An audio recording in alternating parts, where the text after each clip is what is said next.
Olá pessoal, sejam todos bem-vindos a mais uma aula do nosso curso de programação na linguagem MQL5. Bem, nessa aula a gente inicia, na verdade, o módulo 3 do curso, que é o módulo onde a gente vai aprender a acessar dados do MetaTrader 5 dentro do nosso programa, tá? E fazendo acesso aos dados, é óbvio que a gente começa agora digamos assim, a entender como funciona a lógica de desenvolvimento de robôs, boletas, indicadores, enfim, no âmbito do MetaTrader 5, tá? Então existem vários tipos de dados que podem ser acessados e nessa primeira aula a gente vai entender como que a gente acessa esses dados de preço que a gente vê aqui no gráfico do MetaTrader 5, tudo bem? Então, para a gente poder acessar esses dados de preço, a gente vai fazer uso aqui no caso de uma função chamada copyRates, tá? Eu vou explicar para vocês então como que a gente trabalha com essa função copyRates para acessar dados de preço de um determinado ativo. Tudo bem? Então vamos lá. Para a gente poder trabalhar com a função copyRates, a gente precisa, antes de mais nada, pessoal, a gente precisa declarar um array que vai, digamos assim, receber esses dados, tá? Então, quem não lembra como é que funciona, no caso, os arrays, né, dentro da linguagem MQL5, sugiro, então, voltar lá no módulo 1 e dar, no caso, uma olhada aqui na nossa aula número 8, onde a gente fala sobre arrays, tudo bem? Então, para a gente poder trabalhar com dados de preço, geralmente a gente faz uso de arrays, tá? Então, eu vou fazer o seguinte, eu vou declarar aqui um array dinâmico. Para quem não lembra, a diferença entre array dinâmico e array estático é que o array estático ele tem uma quantidade fixa de elementos, enquanto que o array dinâmico ele pode ter uma quantidade variável de elementos. Tá? Então aqui eu vou declarar essa variável e eu vou chamar essa variável de candle. Tá? Tem gente que chama de barra, tem gente que chama de candle, enfim, você pode chamar de qualquer coisa. Se quiser portuguesar aqui no caso da nossa aula, a gente pode chamar de barra, tudo bem? Então o que acontece? Nós temos que todos esses dados de preço, né, principalmente os históricos, né, eles ficam, digamos, resumidos no formato de uma barra, né, no formato de um candle. Tá? Então a forma de visualizar isso daqui, no próprio MetaTrader 5 a gente consegue mudar, né, formato de gráfico de barra, gráfico de candle, gráfico de linha, enfim, pessoal, tanto faz se você usa qualquer um desses tipos gráficos, tá? O que importa é que o array dinâmico para onde a gente vai gravar esses dados e fazer o acesso a esses dados, a gente vai chamar de barra daqui para frente e obrigatoriamente esse array precisa ser do tipo double, tudo bem? Então, double barra, e aí no caso nós temos o nosso array dinâmico, cujo identificador é barra, tudo bem? E aí o que é que nós temos aqui, pessoal? Abre colchetes, fecha colchetes, e nós não temos aqui um número específico dentro dos colchetes, ou seja, é justamente isso aqui que mostra que o nosso array identificado pela palavra barra é do tipo dinâmico, tudo bem? Então a gente vai compilar, e aí, claro, a função copyRates, deixa eu só comentar essa linha. Então, quando a gente compila, nenhum erro no compilador até agora, tudo bem. E aí, o que a gente vai fazer, pessoal? A gente vai pegar agora e utilizar a função copyRates, tá? Para copiar os dados de preço para dentro da nossa variável barra, tudo bem? Então, de novo, pessoal, eu pego, né, faço uso da função copyRates para pegar esses dados aqui e jogar para dentro da variável barra, tá? Quando eu jogo esses dados para dentro do nosso array dinâmico barra, a gente consegue, obviamente, fazer uso dessas informações, porque elas agora estão gravadas aqui dentro, tudo bem? Então, como que a gente faz isso, pessoal? Bem, olhando a documentação da função copyRates, tá? É até uma função que, por incrível que pareça, ela é bem documentada, tá, pessoal? Então, a função copyRates, nós temos aqui o seguinte, tá? Para todo mundo poder entender. É uma função que ela grava os dados de preço para dentro de arrays, tudo bem? E essa função, ela tem 3 tipos diferentes de fazer a chamada da função, tudo bem? Quais são esses 3 tipos? Começando pelo primeiro tipo, né? O primeiro tipo você passa os seguintes argumentos para a função: nome do ativo, time frame, posição inicial, quantidade de dados, array destino para onde você quer copiar os dados, ok? Segunda forma de chamar a função: nome do ativo, time frame, hora inicial, quantidade de dados, array destino.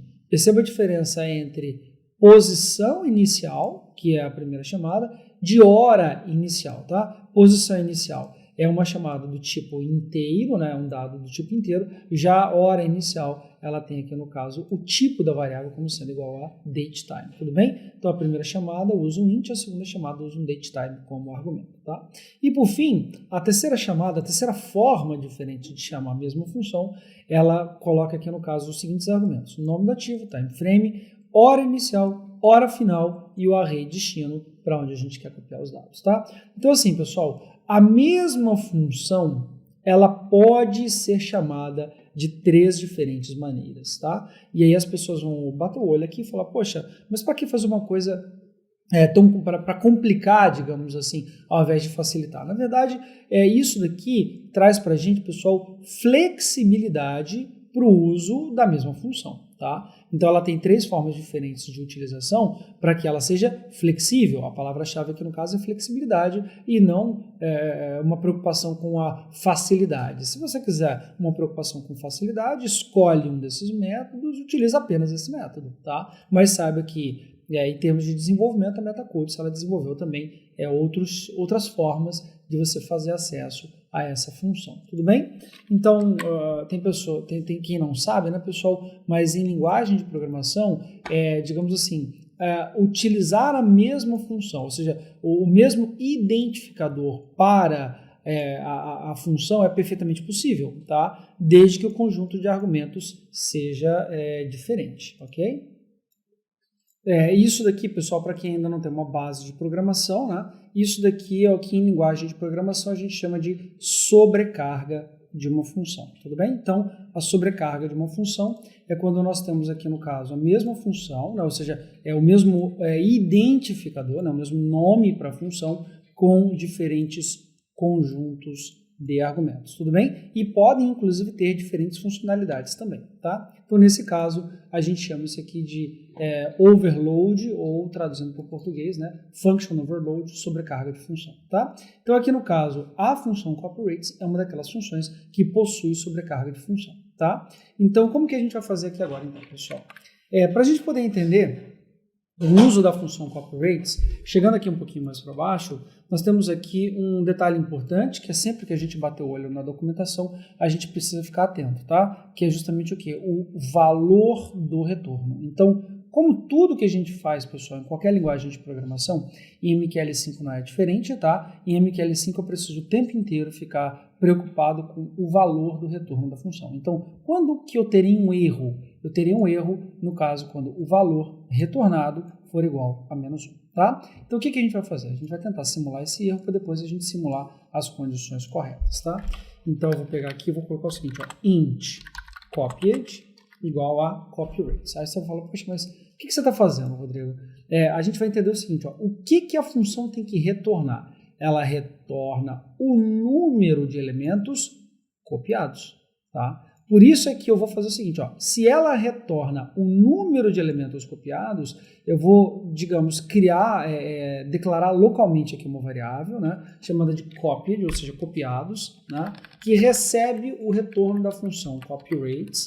E aí a gente vai olhar aqui agora os argumentos da função, tá? Qual é o ativo, pessoal? Eu posso inventar um nome errado aqui, por exemplo, euro-dólar, tá? Lembrando que, olha, eu estou explicitamente querendo cometer um erro, tá? Por quê? Porque eu estou numa conta da corretora XP, portanto, uma corretora de ativos brasileiros, tentando acessar dados de euro-dólar. Então, é óbvio que na conta da XP eu não vou conseguir ter acesso ao ativo euro-dólar, tá? Então, estou de forma proposital tentando cometer um erro, tá? Então, o que a gente vai fazer, pessoal? A gente vai fazer o seguinte, olha, vírgula, vamos ver os próximos argumentos aqui. Time frame, eu vou colocar o time frame corrente, e aí eu vou utilizar, no caso, a primeira sobrecarga da função, ou seja, a primeira forma de chamar a função, né? Que no caso é a forma onde eu faço o seguinte, ó, qual é a posição inicial? 0, né? Qual é a quantidade de elementos? Eu vou colocar aqui 5 candles, ou 5 barras, tá? E para onde eu quero copiar essas informações? Eu quero copiar para dentro do array barra que eu identifiquei aqui em cima, tá? Então, aqui embaixo eu vou dar o seguinte, print copied, tá? Copiados, num total de, vamos ver quantas informações foram copiadas. Vou compilar, deixa eu só ver aqui, nenhum dos overloads, deixa eu só pegar o help de novo aqui para a gente poder ver porque nenhuma sobrecarga conseguiu ser aplicada a essa função. Time, nome do ativo, euro-dólar, time frame, vamos colocar aqui, só para não ter dúvida, o period current, tá? Posição inicial 0, quantidade 5 e no caso array barra. Então vamos tentar compilar e ele me dá o erro. Claro, pessoal, o tipo do dado não é double, né? O tipo da variável é mql_rates. Double serve apenas para indicadores, tá? Peço desculpas. Então, eu vou explicar para vocês o que é esse tipo mql_rates já, tá? Então, eu vou compilar, agora sim deu certo, tá? Já explico para vocês o que é esse tipo, tá? Compilei, eu vou agora substituir aqui embaixo, vou jogar para a pasta...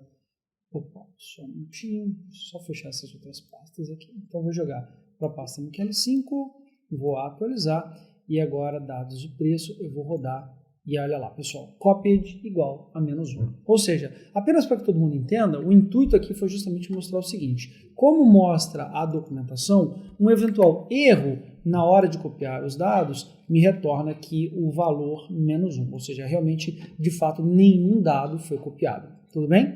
Então, esse retorno aqui é importante, pessoal. Existem inúmeros mecanismos de segurança dentro de robôs que precisam obrigatoriamente passar por esse crivo, por essa análise do retorno da função, tá? Então, se tiver algum erro, por exemplo, não abre posição, você está trabalhando com dados errados, então, assim, é um mecanismozinho básico de segurança de robôs, né? Você fazer a verificação da quantidade de dados copiados, tudo bem? Então, assim, se o dado copiado foi igual a -1, ou seja, se houve erro na hora de copiar os dados, é porque de fato tem um erro e você não deve executar nada, tá? Então, alguns mecanismos básicos de segurança.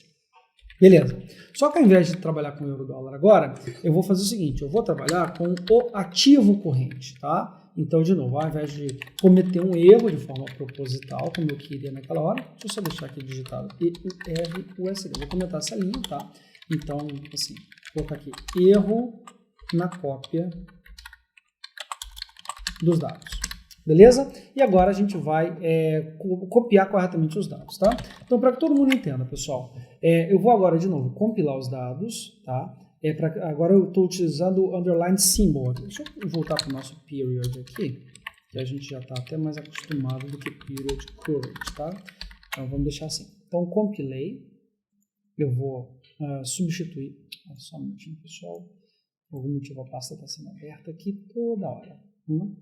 Então eu vou copiar para a pasta MQL5, vou substituir, atualizar e agora sim a gente vai rodar. Ó, cópia de igual a 5. Então quando nós temos, digamos assim, os dados corretamente copiados, a função copyRates ela retorna para a variável copied justamente a quantidade de dados copiados, tá? Lembrando que aqui, pessoal, no próprio argumento da função, esse 5 é um argumento que eu passo dizendo que eu quero copiar as últimas 5 barras, tá? No caso aqui, olha, o meu interesse é capturar essa barra, essa aqui, a terceira, a quarta, as 5 últimas barras, ou seja, eu quero ter dados sobre essas 5 últimas barras, tá? Então aqui é importante que o retorno da quantidade de dados copiados seja igual a 5, tudo bem? Bem, vamos lá, pessoal. Então, eu copiei 5 dados. Agora que eu sei capturar o retorno de uma função, uma medida de segurança bem simples poderia fazer o seguinte, ó. Se a gente vai colocar o seguinte, ó.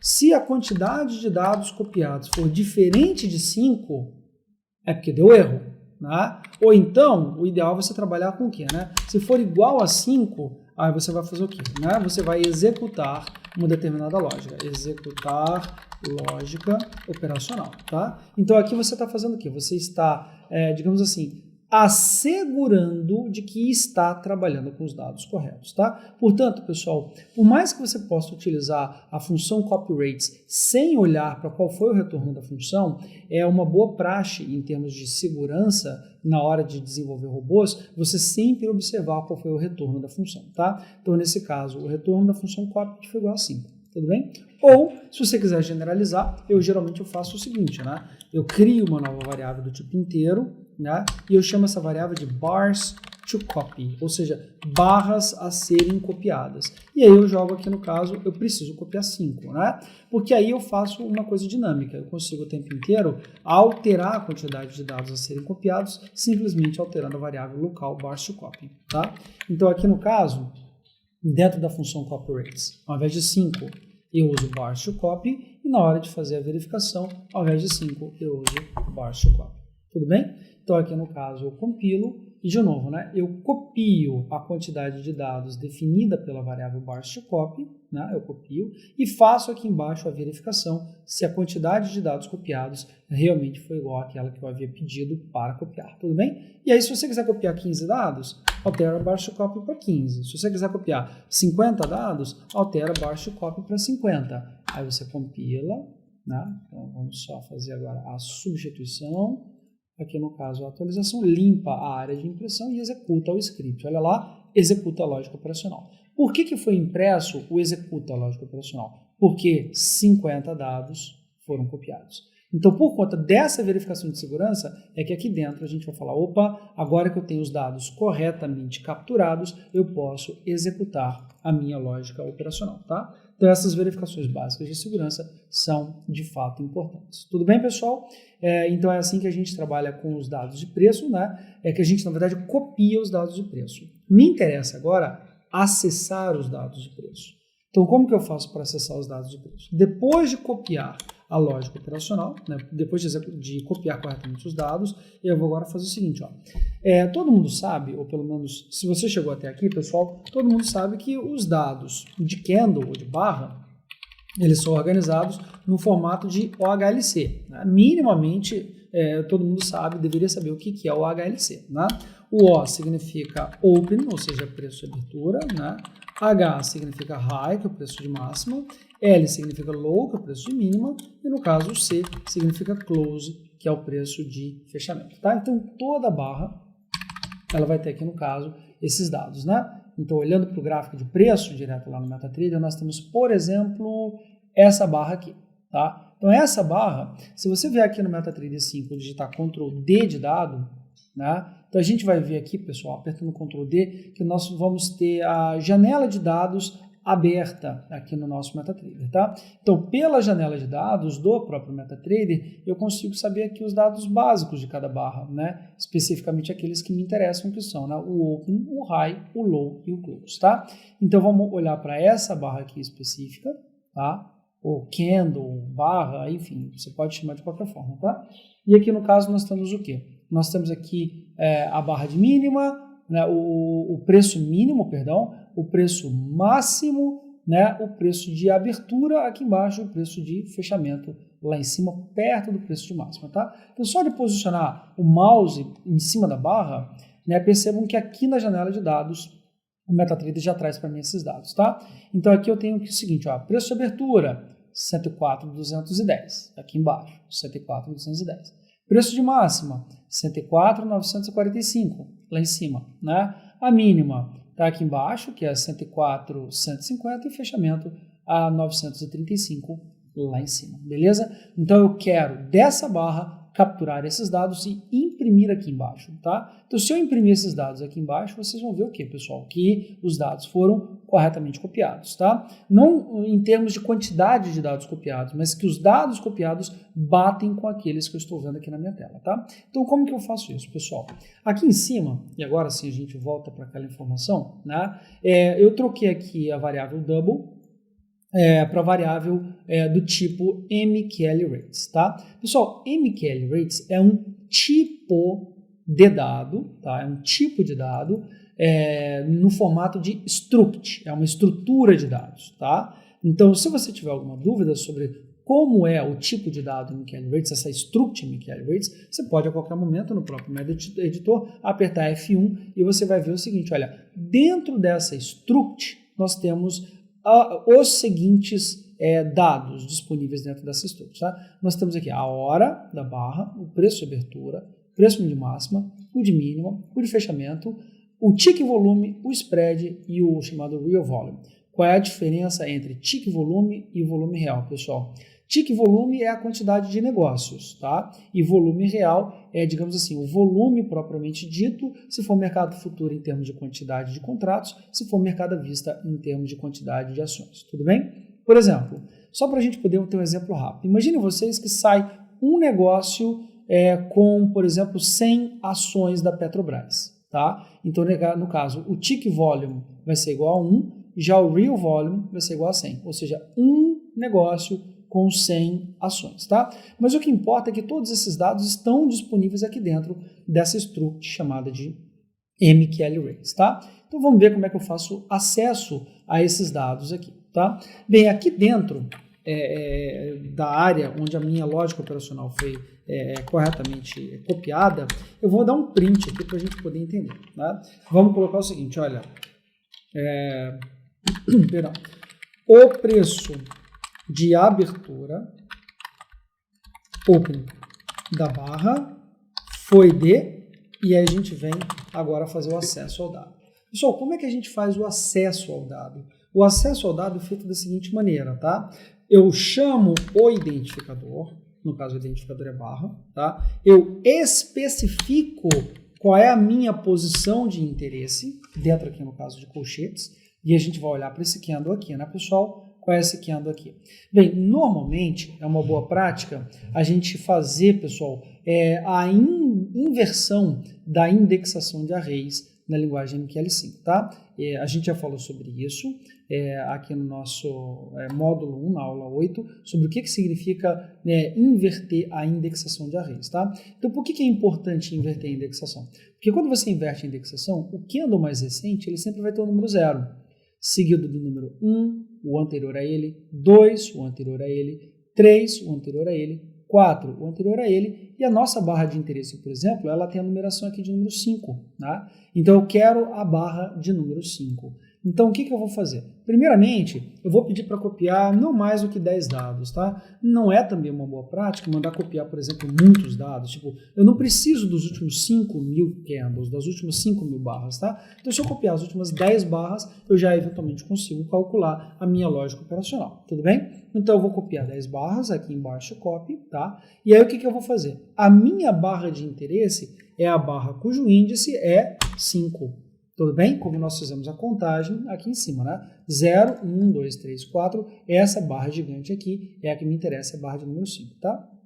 Então, na hora de acessar os dados, a gente coloca o seguinte, ó, identificador, barra, 5 é a posição. E aí, pessoal, se eu digitar aqui ponto, e aí o próprio MetaEditor, ele já vai identificar que a variável barra é do tipo MQL Rates, tá? Então ele vai fazer o quê? Trazer para mim todas as opções que eu tenho dentro dessa struct MQL Rates. Então, por exemplo, se me interessa o preço de abertura, eu escolho aqui barra 5.open, tudo bem? E aí eu vou fazer o quê? Eu vou compilar isso aqui agora. Nisso que eu compilei, eu jogo para dentro da pasta correta. Ele abre aqui sem querer. Cadê aqui? Scripts. Pasta aqui. Então eu vou jogar para dentro da pasta correta, substituir, e aí eu vou atualizar. E agora sim, pessoal, né? Eu vou limpar a área de impressão e executar dados de preço. Olha lá, pessoal. Tá vendo aqui? Copiados 10. Ele executa a lógica operacional porque foi copiado o tanto de dado que eu pedi. E ele diz aqui, ó, o preço de abertura open da barra foi de 104.935. Então a gente vai ver aqui barra 5.open. Então, não. O preço dela é 104.210. Deixa eu só ver aqui. Bem, pessoal, obviamente que deu errado, né?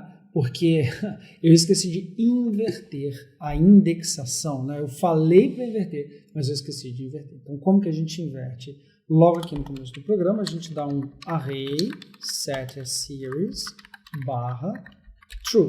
Então, aqui no caso, a gente estava capturando dados lá de trás, né? Então, quando eu dou um array set as series true, eu faço o que de novo, né?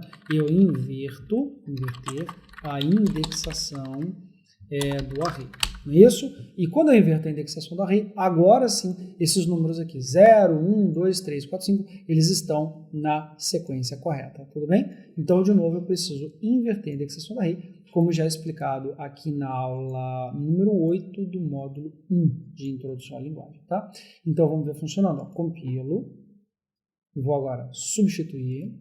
Aqui no MetaTrader eu atualizo e rodo o meu script. Quando eu rodo o meu script, agora sim, pessoal, nós temos aqui, ó, o preço de abertura da barra foi de 104,210. Portanto, esse preço de abertura, olha o mouse aqui, pessoal, vocês vão ver aqui, ó, olha aqui para esse quadradinho, que a gente vai ver 104,210. Tudo bem? Portanto, eu estou capturando corretamente os dados dessa barra dentro do meu programa, e é assim que eu trabalho com dados de preço no âmbito da linguagem MQL5, tudo bem? Então, vamos lá. Se eu quiser a barra atual, né, só para a gente poder trabalhar com mais um exemplo, dados da barra atual, né? Então, vamos colocar print open 0 é igual, eu pego e faço o seguinte, né, pessoal? Barra 0.open, tá? E eu posso colocar aqui também o high 0, eu coloco barra 0.high, tudo bem? E eu estou capturando o que, pessoal? Para barra corrente, né, eu estou capturando aqui, deixa eu só comentar essas 3 linhas aqui, né? Então, para a barra corrente, eu estou capturando o preço de abertura e o preço de máxima. Então, substituo, atualizo, limpo a área de impressão. Para a barra corrente, que é essa daqui, o preço de abertura é, vamos ver, pessoal, aqui. Aqui a gente vai ter o preço de abertura, né? E aqui a gente vai ter o preço de máxima. Vamos ver? Aqui embaixo eu tenho 104,765 para abertura e 104,785 para máxima. Posicionando o mouse em cima, ali nós estamos certinho, né, pessoal? Abertura no 104,765 e a máxima um pouquinho mais acima, no 104,785, 20 pontos acima. Tudo bem? Então é assim que a gente trabalha com dados de preço na plataforma, na linguagem de programação MQL5, tá? Bem, recentemente, só para a gente poder finalizar essa aula, recentemente a MetaQuotes ela fez o que, pessoal? Ela trouxe, né, deixa eu colocar aqui, uma forma alternativa, tá? Recentemente a MetaQuotes ela trouxe para a linguagem MQL5 uma coisa que era muito comum na linguagem MQL4, tá? Que é o seguinte, ao invés de você fazer o uso da função copyRates e jogar os dados para dentro da struct MQLRates, você pode copiar o dado de interesse seu direto utilizando funções específicas, tá? Como assim? Você pode fazer o uso das funções nativas do MetaTrader. Olha lá, iOpen, iClose, você pode usar o iHigh e você pode colocar, por exemplo, o iLow. Opa, L maiúsculo, né? iLow, assim como você pode usar, por exemplo, o iVolume, também para capturar as informações, beleza? Deixa eu ver se tem iTickVolume, também tem, tá? Então, todos os dados que você, digamos assim, acessa em conjunto através da função copyRates e joga para dentro da struct MQLRates, tá? Recentemente, a coisa de 2 anos para cá, a MetaQuotes, ela inseriu na linguagem de programação MQL5 também essas formas alternativas de acessar apenas o dado que te interessa, tá? Ao invés de você acessar todos os dados, aqui a gente acessa especificamente o dado de interesse usando essas funções aqui, em detrimento do uso da função copyRates, tudo bem? O legal da copyRates é que ela já te traz tudo, essas outras funções, ela te traz apenas o dado específico. Então vamos ver como é que funciona, tá? No nosso exemplo, a gente está trabalhando aqui, olha, com a barra atual, né, o preço de abertura e o preço de máxima. Então, usando essa forma alternativa, eu posso fazer o seguinte, né? iOpen, vamos colocar assim, quando eu abro parênteses, ele me pede qual é o ativo, coloco o ativo corrente, e aí no caso, time frame, eu coloco o period, tá? E aí no caso, qual é o deslocamento? O deslocamento, vamos colocar 0, e a gente vai dar um print aqui no caso, tá? Vamos lá, print. O preço de abertura da barra atual é igual a, eu venho aqui e coloco iOpen, symbol period, deslocamento 0. Bem, compilo, Só um minutinho. Aqui eu tenho que comentar as outras funções, né? Não vou fazer uso de nenhuma função. Deixa eu fazer um comentário de linhas múltiplas aqui. Pronto, acabei de fazer um comentário de linhas múltiplas. Agora sim, eu consigo compilar.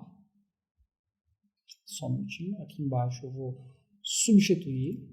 E agora eu vou fazer o que, pessoal? Atualizar e rodar.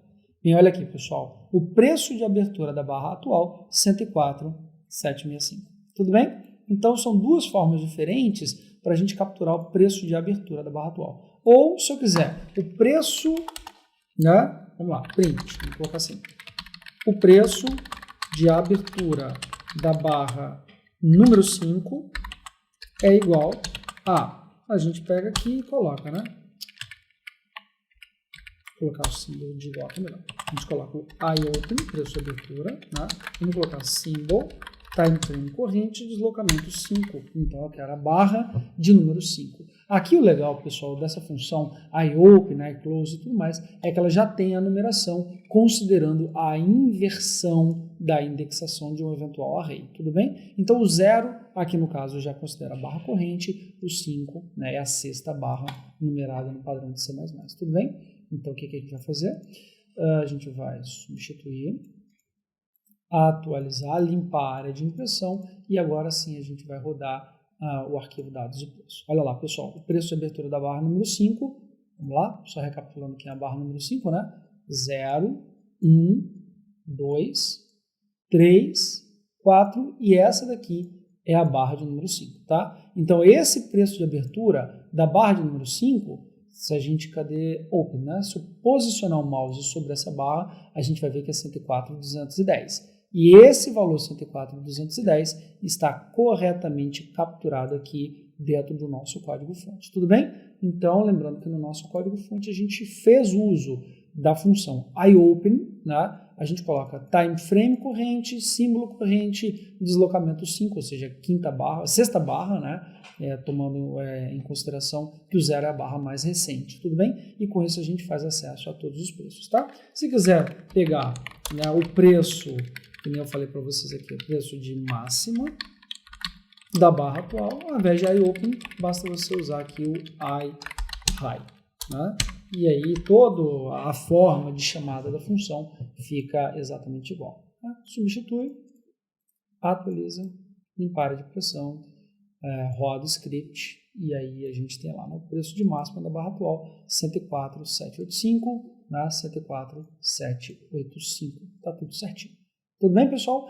Então, tá aqui, ó, 104.785, ele foi identificado aqui corretamente, 104.785, tá? Então, com isso a gente finaliza a nossa aula sobre acesso a dados de preço, né? Tanto a dados atuais, correntes da barra mais recente, como também dados históricos, como vocês conseguiram ver aqui nessa forma, nas duas formas, né?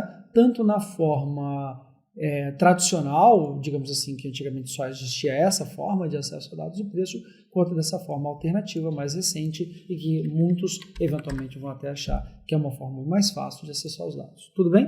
Obrigado aí pela atenção, pessoal, e até o próximo vídeo.